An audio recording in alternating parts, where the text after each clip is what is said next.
So here's the existing double-decker rain barrel.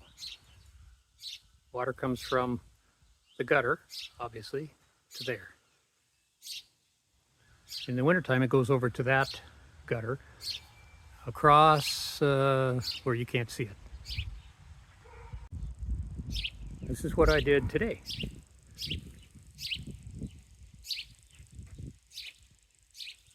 So I disconnected this from there, pivoted this, and now it'll go right into the top of the rain barrel, fill it up, and there's the overflow, and it goes right along the downspout and out that way. Here's the base, and it's all set, and Mom is happy.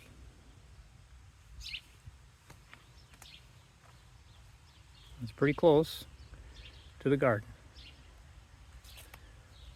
There's the gate, and there's the garden that's wet, wet, wet.